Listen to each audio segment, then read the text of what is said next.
خود غرض معاشرہ مہمانوں کو بھی لوٹتا ہے، لیکن اچھا اور صالح معاشرہ مہمان نوازی کو اپنے لیے اعزاز سمجھتا ہے۔ مہمان اپنی قسمت کا رزق آپ کے دسترخوان پہ اٹھاتا ہے اور رحمتیں لے کے آتا ہے، برکتیں چھوڑ کے جاتا ہے۔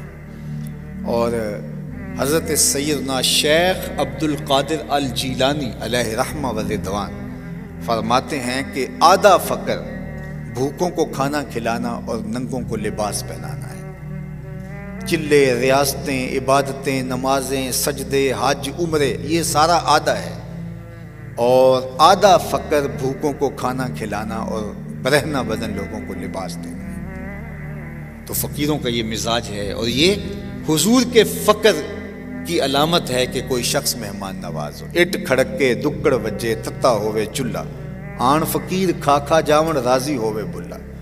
تو لوگوں کے لیے آپ کا دسترخوان کشادہ ہو، اور لوگوں کو کھلا کر کے آپ کو مسرت ہو، آپ کو خوشی ہو، آپ کے چہرے اور بشرے سے محسوس ہو کہ آپ کو فرحت ہو رہی ہے۔ اللہ اکبر، یہ 5واں وصف ہے حضور کا۔ اور 6واں وصف جو حضور کو ام المومنین نے بیان کیا، اس کے بعد میری گفتگو اختتام کو پہنچنے والی ہے، اور میں آپ کی توجہ چاہوں گا۔ وَتُعِينُوا عَلَى نَوَائِبِ الْحَقِّ، ام المومنین نے کہا کہ آپ کا 6واں وصف یہ ہے کہ جو حق کے راستے میں پھنس جاتے ہیں آپ ان کے سر پہ کھڑے ہوتے ہیں، مصیبت زدوں کے کام آتے ہیں۔ جو راہ حق میں سچائی کے اوپر کھڑے ہوتے ہیں آپ ان کا ساتھ دینے والے ہوتے ہیں۔ اور ہم کیا کہتے ہیں کہ ہم پرائی آگ میں کیوں چلیں؟ ہماری یہ سوچ جب سے یہ بن گئی ہے کہ ہم کیوں کسی کے کام کے اندر آئیں، وہ جانے اور اس کا کام جانے، تو پھر سچائی پر، حق پر، صداقت پر کھڑے ہونے والے تنہائی کا شکار ہوتے ہیں، اور پھر معاشرے آگے نہیں بڑھ پاتے۔ اور دوسرا ہم نے ایک اور اس سے ملتا جملہ اختیار کیا ہے کہ اپنے گھر کو چھاج بجائے یا چھلنی لگائے ہمیں کیا لگے۔ ہمارے پنجابی میں کہتے سانو کی لگے۔ اس معاشرے نے، اس جملے نے ہمارے معاشرے کے اندر سوراخ کر دیا، اور برائی اس طرح پھوٹ کے آئی ہے کہ ہر بندہ کہہ رہا ہے ہمیں کیا لگے، جبکہ معاشرے کا بزرگ بھی یہ کہتا تھا اس معاشرے کو سدھارنا میرا کام ہے، عالم دین کہتا تھا یہ میری ذمہ داری ہے، استاد اور ٹیچر کہتا تھا یہ میری ذمہ داری ہے، خاندان کا بڑا بوڑھا کہتا تھا یہ میری ذمہ داری ہے۔ ایک شخص کو اتنے ٹوکنے روکنے والے ہوتے تھے تو برائی کی حوصلہ شکنی ہوتی تھی اور نیکی کی حوصلہ افزائی ہوتی۔ اب ہر کوئی کہہ رہا ہمیں کیا لگے، اپنے گھر کو چھاج بجائے یا چھلنی بجائے۔ اس نے معاشرے کو تباہ کر کے رکھ دیا۔ کوئی خود غرضی اتنی ہوگی کہ ہمیں کیا لگے، اب جو کوئی کر رہا ہے وہ کرتا رہے، وہ کہتے ہیں یہ میری ڈیوٹی نہیں ہے، میری ذمہ داری میں شامل نہیں ہے۔ ساری ذمہ داریاں جو ہے وہ ایسی نہیں ہوتی، اخلاقی ذمہ داریاں بھی ہوتی ہیں۔ تو محلے کا بوڑھا ہو، بزرگ ہو، استاد ہو، یہ سب کی ذمہ داری ہے کہ معاشرے کے اندر صالح قدروں کے فروغ کے لیے محنت کی جائے۔ میرے اور آپ کے آقا مولا نے اس کو ایک اتنی خوبصورت مثال سے سمجھایا کہ میرے ماں باپ آپ پہ قربان ہوں۔ آپ نے فرمایا کہ لوگ کشتی پہ سوار ہو گئے اور اپنی اپنی جگہ انہوں نے طے کر لی کہ یہ جگہ میری ہے، یہ جگہ میری ہے، اور سمندر کا سفر شروع ہو جاتا ہے، اور ایک شخص اپنے حصے کی جگہ پر کشتی میں سوراخ کرنے لگ جاتا ہے، اور باقی کہتے ہیں کہ ہمیں کیا لگے، وہ اپنے حصے کی جگہ پہ سوراخ کرے نہ کرے اور اس کا ہاتھ نہیں پکڑتے۔ تو فرمایا بتاؤ نتیجہ کیا ہوگا؟ کشتی میں پانی آئے گا اور سوراخ کرنے والا بھی ڈوبے گا اور باقی بھی نہیں بچ سکے گے، اور اگر یہ آگے بڑھ کے اس کا ہاتھ پکڑ لیتے ہیں تو وہ بھی ڈوبنے سے بچ جائے گا اور باقی بھی بچ جائیں گے۔ جب معاشروں کے اندر برائی پنپنے لگتی ہے تو اگر معاشرہ بڑھ کر کے اس کو روکتا نہیں ہے تو پھر وہ برائی، ایک گھر نہیں جلتا، سارا معاشرہ جل جاتا ہے، پوری بستی جل جاتی ہے، کوئی بھی باقی نہیں بچتا۔ تو ہم نے یہ جب سے طے کر لیا ہے کہ ہمیں کیا لگے جی، تو پھر نتیجہ کیا ہوا کہ معاشرہ تباہی اور بربادی کے دھانے پہ آ کھڑا ہوا۔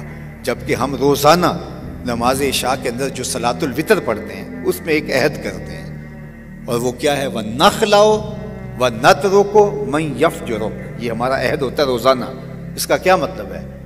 مالک جو تیرے حکموں کو توڑنے والا ہوگا، بغاوت کرنے والا ہوگا تیری شریعت کی، نَخْلَعُ وَنَتْرُكُ، ہم اس کو ترک کر دیں گے، ہمارا اس سے کوئی تعلق نہیں ہوگا، سماجی بائیکاٹ کریں گے اس کا۔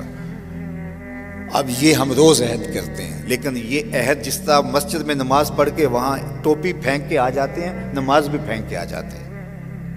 ہم نماز مسجد میں پھینک کے آگے، دکان پہ وہ نماز ساتھ لے کر نہیں آ رہے ہوتے۔ ہم کاروبار میں وہ نماز ساتھ لے کے نہیں آ رہے ہوتے، معاشرے میں وہ نماز ہمارے ساتھ نہیں ہوتی. اسی لیے نماز تو بے حیائی کو روکتی ہے، یہ تو بدی کو روکتی ہے. نماز تو ایک صالح معاشرت کی تشکیل کا ذریعہ ہے. تو پھر وہ کیسی نماز ہوئی کہ جو نماز مسجد میں رہ گئی ہمارے ساتھ ہماری زندگی میں نہ آئی؟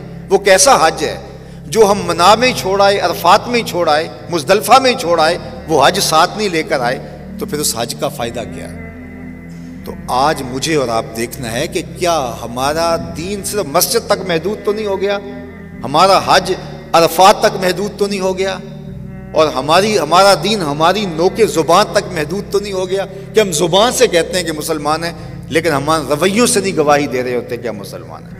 میرے استاد فرمایا کرتے تھے کہ یہ نہ ہو کہ لوگ تمہیں پوچھیں تم کون ہوتے اور تمہیں بتانا پڑے جناب ہم مسلمان ہوتے ہیں، یہ دیکھو مذہب کے خانے میں اسلام لکھا ہے. آپ فرمایا کرتے تھے صاحب نہ کسی کو پوچھنے کی نوبت آئے نہ تجھے بتانے کی ضرورت ہو، تمہارا رویہ، طرز زندگی، انداز معاشرت، وضع قطع ایسی ہو تم دور سے چلے آ رہے ہو، لوگ پہچان کے کہیں وہ دیکھو حضور کا غلام آ رہا ہے. لیکن میں اور آپ دیکھیں کہ ہم کھڑے کہاں ہیں. بلکہ میں اس میں ایک اور بات کا اضافہ کیا کرتا ہوں، اور وہ یہ کہ تم دور سے دکھائی دو تو پتہ چلے حضور کا غلام آ رہا ہے، اور جب تم کسی کے نیڑے لگو تو پھر بھی پتہ چلے یہ حضور کا غلام ہے. بعض کا دور سے تو بندہ بڑا اچھا لگتا ہے کہ یار یہ بڑا عاشق رسول ہے، یہ بہت اچھا مسلمان ہے، داڑھی کا سائز بھی ٹھیک ہے، پگڑی کا رنگ بھی اچھا ہے، جبہ بھی بہت اچھا پہن رکھا ہے. لیکن جب اس سے رشتہ داری کر کے دیکھیں، اس سے کاروبار کر کے دیکھیں، اس کی ہمسائیگی میں گھر خرید کے دیکھیں، اس کو قرض دے کے دیکھیں، تو پھر پتہ چلا یار دور دور سے تو اچھا لگتا تھا، قریب آیا تو کچھ اور نکلا. اس کے لہجے میں یوں تو برف تھی لیکن جو چھو کے دیکھا تو ہاتھ جل گئے. تو دور دور سے اچھا تھا لیکن قریب آیا تو کچھ اور نکلا. نہیں، ہم دور سے بھی پتہ چلے حضور کے غلام ہیں، اور جب کوئی ہمارے قریب لگے تو وہ مصطفیٰ پہ درود پڑھنے پہ مجبور ہو جائے. اور ہمارے اسلاف ایسے ہی تھی، ان کی میتوں کو دیکھ کے لوگوں نے کلمے پڑھے. امام محمد بن حسن الشیبانی کا جنازہ اٹھتا ہے تو جو ان کے جنازے کی چارپائی کو کندھا دینے کے لیے بڑھتا تھا اس کے لبوں پہ کلمہ جاری ہو جاتا تھا. اور ہماری زندہ لاشیں لوگوں کے اسلام کے راستے میں رکاوٹ بنی ہوئی ہیں.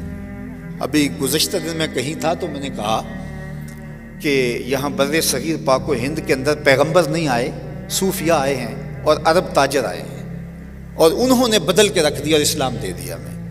وہ روزی روٹی کمانے کے لیے تاجر آئے تھے اور ہمیں دین دے کے چلے گئے. صوفیاء آئے اور ہمیں دین دے کے چلے گئے، اور وہ ہزاروں کی تعداد میں تھے، لاکھوں کی تعداد میں نہیں تھے.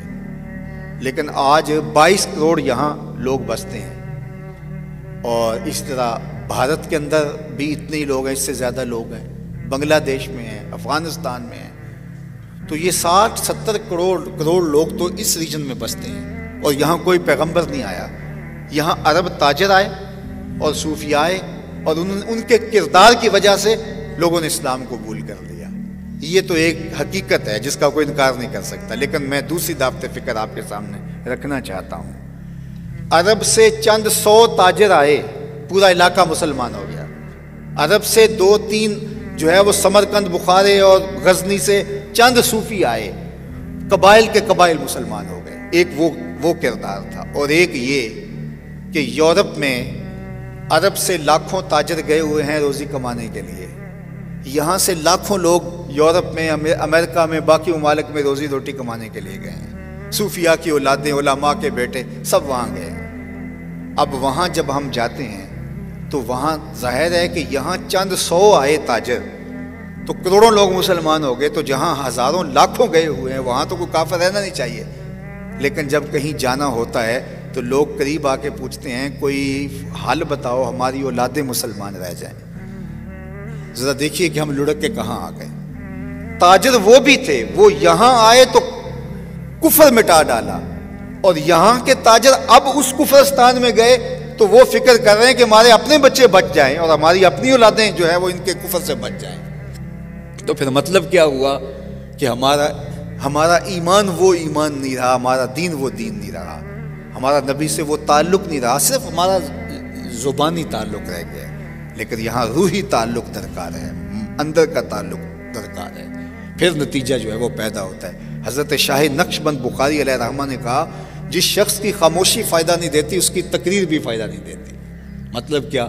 جس کا کردار اثر انداز نہیں ہوتا اس کی گفتار بھی اثر انداز نہیں ہوتی۔ مجھے بتائیے کہ جو ہمارے صوفی آئے تھے انہوں نے اتنی تقریریں کی تھی جتنی آج ہم سن رہے ہیں؟ فیس بک اٹھائیے، یوٹیوب اٹھائیے، چینلز اٹھائیے، جتنی تقریریں، روز جلسے ہو رہے ہیں، روز محافل ہو رہی ہیں، محافل نعت ہو رہی ہیں، کیا کچھ ہو رہا ہے۔ آپ مجھے یہ بتائیے کہ انہوں نے اتنا کچھ کیا تھا؟ انہوں نے تقریریں نہیں کی تھی، ان کے کردار سے لوگ جو ہے وہ اسلام کی طرف آئے، اور ہماری گفتار ہی ہے، ہمارا کردار نہیں۔ یہ بات ذہن میں رکھیے، اثر انداز کردار ہوتا ہے۔ میرے اور آپ کے آقا و مولا حضور ختمی المرتبت صلی اللہ علیہ وآلہ وسلم کی 63 سالہ زندگی میں حضور کا ذمہ کیا تھا؟ ذرا دیکھیے، هو الذی ارسل رسولہ بالہدی ودین الحق لیظہرہ علی الدین کلہ۔ حضور کو جو ٹائم پیریڈ دیا گیا وہ 63 برس ہے، اور جو ذمہ داری دی، کام جو کرنا تھا وہ کیا تھا؟ پوری دنیا پر اسلام کو غالب کرنا، پورا نظام شریعت دینا، اور اس کے لیے وقت کتنا ہے؟ 63 برس۔ اب 40 سال تک اعلان ہی نہیں کیا۔ اگر یہ ہال کسی نے بنانا ہے اور اس کو 1 سال دیا گیا ہو، 1 سال میں یہ بنانا، اور اتنا بڑا ہال ہے، تو آپ اس کو ابھی نقشہ ہی نہیں دیتے، اور اس کا وقت گزرتا وہ تو چیخے گا کہ میاں اتنا بڑا کام ہے اور فلاں تاریخ تک میں نے مکمل کرنا ہے اور ابھی شروع ہی نہیں ہو پا رہا، تو جلدی کیجئے نا، میں نے اتنا بڑا منصوبہ ہے، اس کی تکمیل کرنی ہے۔ اب منصوبہ کیا ہے؟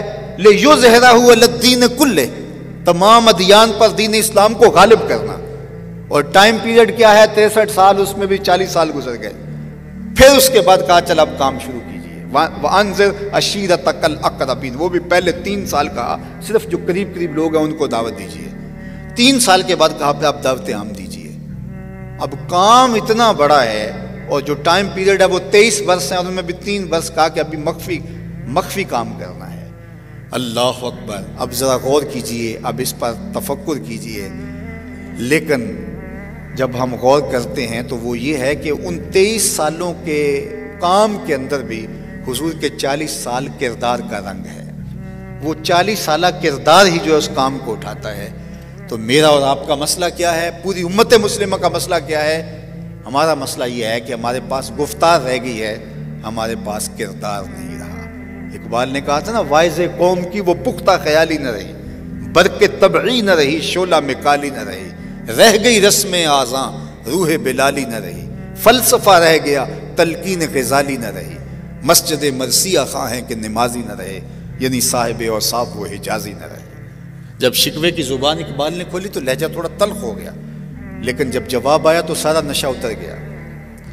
شکوہ کیا ہے؟ صفائے دہر سے باطل کو مٹایا ہم نے، نو انسانی کو غلامی سے چھڑایا ہم نے، تیرے کعبے کو جبینوں سے بسایا ہم نے، تیرے قرآن کو سینوں سے لگایا ہم نے، پھر بھی ہم سے گلہ ہے کہ وفادار نہیں، ہم وفادار نہیں، تو بھی تو دلدار نہیں۔